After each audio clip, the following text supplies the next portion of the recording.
Fate, Souls and Singularities by Mundatorem Chapter 186–190. Gwyndolin Interlude, The Shadow Behind the Sun, Part 1.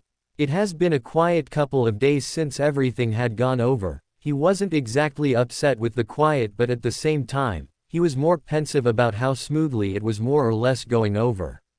Or as smoothly as one could imagine it going over. Demands from Hovel to be included in every single rayshift team on the offside that they ran into Seath, but aside, he might have been paranoid or just overly cautious with the lack of excitement. "I just want to make sure, Mash," he replied to his kuahi as she walked in step with him. A brief glance to her revealed that she was wearing a somewhat pensive expression as well, but that was likely a given considering where they were headed. He was probably just as worried as she was, but was opting to keep up the mask of confidence, if only so he could ensure that Mash was slightly comforted with his words. "I know he said to give him some time, but 2 days of nothing seems like more than enough for me to at least come around and let him know that I'm here. Besides, I'm not going to ignore the plea from Medusa." Indeed, the writer had come around to see him earlier in the day to pass along her own private worries as to Gwyndolin's absence from the library. She wasn't stupid, and she probably knew why he was having some time off for himself. He would have wondered why she didn't go as well, but he had actually met one of her sisters. They seemed to be interesting people in their own right. Interesting in the sense that he felt on edge around them all the time, but not really in a threatening way.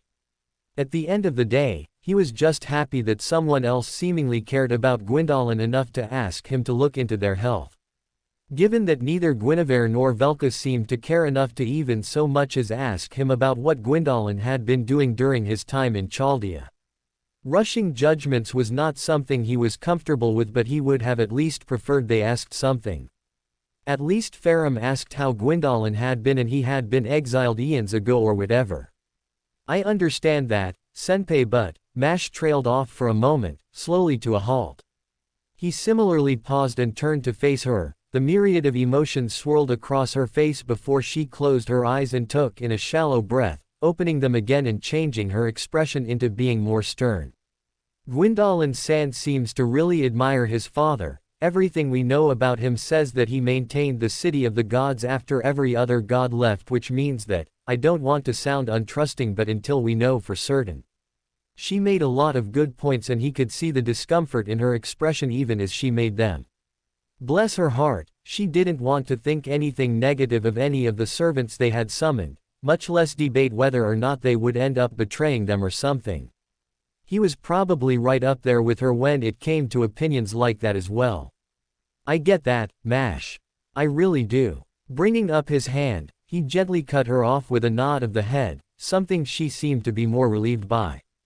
"But I want Gwendolyn to know that we're not going to start treating him with suspicion or distrust."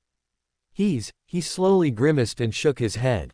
He remembered how Gwendolyn had been after the news had broken to him. The comparison with Ash was almost frightening with how empty he had felt when he spoke. "He's just found out his father might want him dead, and he really does care a lot about it, so it might just be me messing around where I'm not wanted, but I have to at least let him know that I'm not about to force him into anything he'll hate. These servants, they aren't like those from our history. Sigward is literally here out of the goodness of his heart, and I will never not appreciate that. Same with Gwendolyn, he really didn't have to show up and do anything for us, but he did. I don't really care about the reason, but he's here now, and I want him to know that I appreciate the help he's given us." Mash slowly thinned her lips for a few seconds, then turned her attention down to her leg. Ritska followed her line of sight and watched as Fu rubbed themselves against her ankle before they looked up and straight towards him. Letting out a small noise which he liked to think was support from them or something, it felt as though he hadn't seen Fu in a while. With a faint smile, Mash leaned down and gently scooped the small white animal into her arms, bringing them up without complaint and hugging them close to her chest. He almost laughed at the way that Fu seemed to snuggle closer to her as though they were finding the perfect spot. Turning their head to face him and then letting out another call. "Fu." What he said. He waved a hand towards Fu with a twitch of his lip. For a split second he could have sworn that they gave him an unimpressed look before they tilted their head to one side and looked back up at the girl holding them. Putting the topic of the animal aside in his mind, he continued onwards. All that aside, no one else in his family seems to want to ask about him except for the guy who can't approach him because Gwyndolin hates his guts, and even that seems like a one-sided, no, not even that. Gwyndolin has no kind words for anyone in his family for varying reasons. Farum betrayed them, Guinevere abandoned him, and Velka tried to instigate a rebellion with people who would have killed him in his sleep. Finding out about the occult rebellions and the role Havel played in those was certainly an eye-opener. He would have initially thought Sullivan was trying to play it up, right up until Elrond told him she got the support of Archon himself in the matter along with Guinevere. All of them were saying much the same thing. For whatever reason, Velka worked in secret with some humans and armed them with special weapons, trained by Havel himself, and launched a rebellion against the gods which apparently lasted a few years. Though the Havel thing was attributed to him just wanting to kill Seath, which seemed exceedingly petty in his eyes, but he had met Seath, so. Point is, the only member of his family right now that Gwyndolin doesn't seem to despise is Caffrey, and he's barely met with her at all. He paused for a moment, then reached up and cupped his chin as a stray thought filtered through his mind. Speaking of which, have you noticed that Caffrey has been hanging around with Nero more often or something? Because I feel as though I see her, Nero and Pharaohs hanging around a lot. Mash opened her mouth, then slowly closed it as a curious look filtered through her eyes. The topic of Gwyndolin temporarily shelved as she seemingly thought on his words. Then brought her brows up as she turned her attention back to him and nodded her head up and down. I think you were right, Senpai. Huh, weird. Clearing his throat, he furrowed his brows as he turned back around. Back to the original point. It's mostly just me wanting to let Gwyndolin know that it's more than just Medusa who appreciates him being here. He wasn't going to go out of his way and say he was wholly expecting Gwyndolin to suddenly side with them after being shown a bit of appreciation or kindness or something. He wasn't quite that naive, but he was a master and it was his job to make sure his servants were actually alright. I understand, Senpai. Mash commented behind him, a bit of guilt seeping into her voice. I'm sorry if I seemed too negative.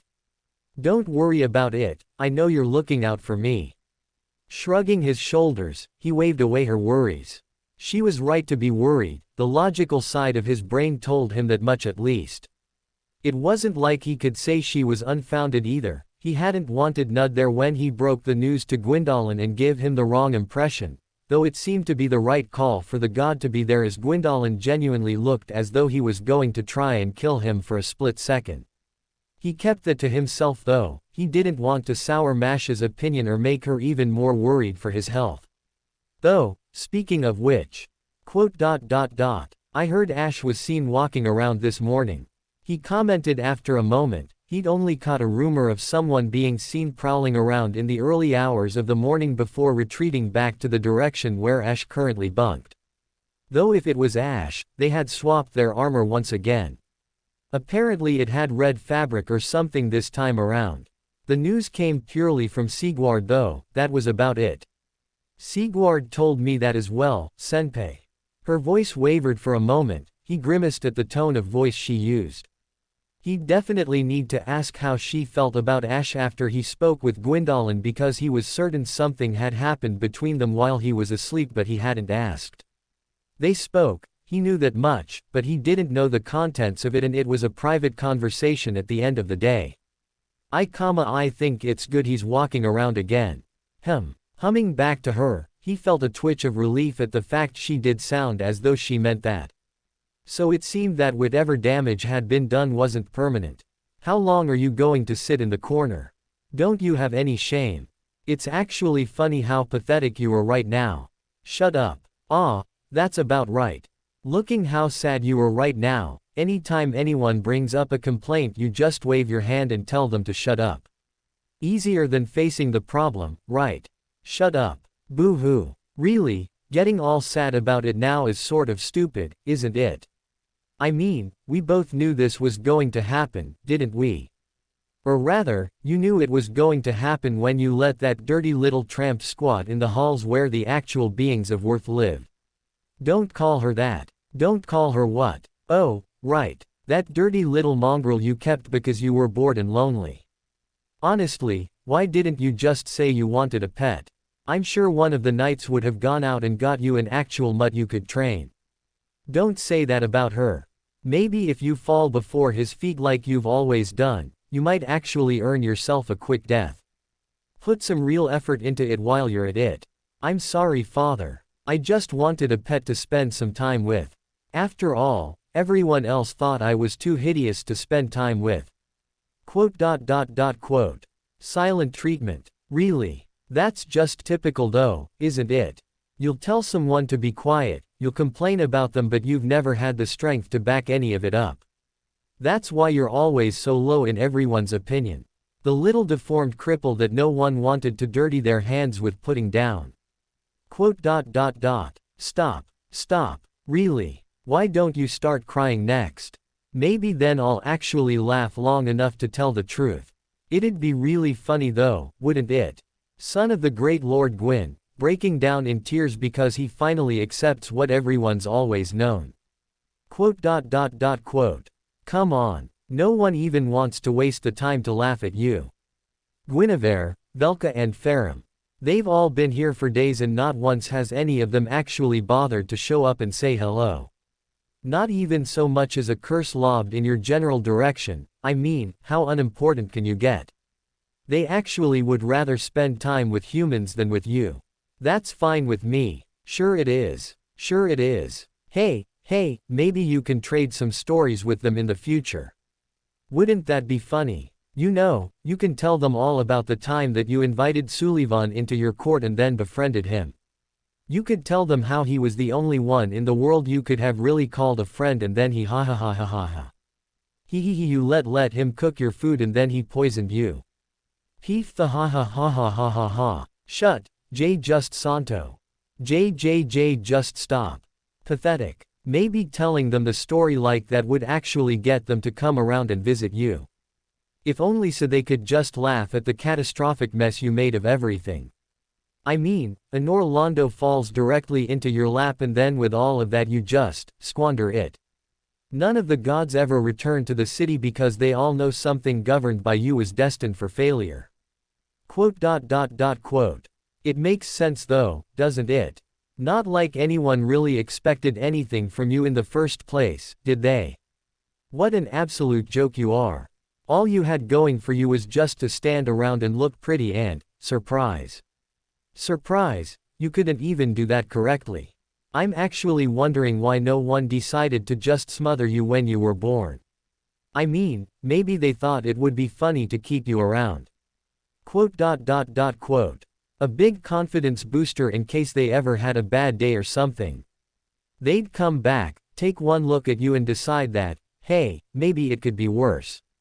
After all, I could have been born looking like Gwyndolin. It makes sense though, doesn't it? Who would ever want to really keep you around if not to just make themselves feel good? You're always the one going to Medusa, aren't you? Amazing how even a fallen goddess who turned into a monster still looks better than you. Outstanding, but then you have always been an expert in exceeding expectations, in reverse. Farum was a big warrior, mighty and full of charisma. Guinevere was the smart one and the radiance of the sun. Filianor was the soothing one who could make anyone feel good about themselves just with a few choice words, and then there's you, who has snake legs and can make worthless fake garbage. You can't even use Gwyn's miracles without frying your delicate little hands. How absolutely pathetic. Go away. We both know I can't do that, Gwyndolin. After all, I'm you. No you're not. Of course I am. You just don't want to accept the fact you are what you have always been. The inside joke of the gods, and that's where you should have stayed. An inside joke. No wonder they kept you hidden away. It isn't as funny when it's told to a wider audience, is it? No, now you're no longer funny and now you're an embarrassment. In more ways than one, you. I mean, we could do so much more, but you just cling to this dogged faith in Daddy because you're hopeful that, what? He might one day look at you with love. Don't be stupid, he didn't love you. He didn't even love Guinevere, we both know that. Oh,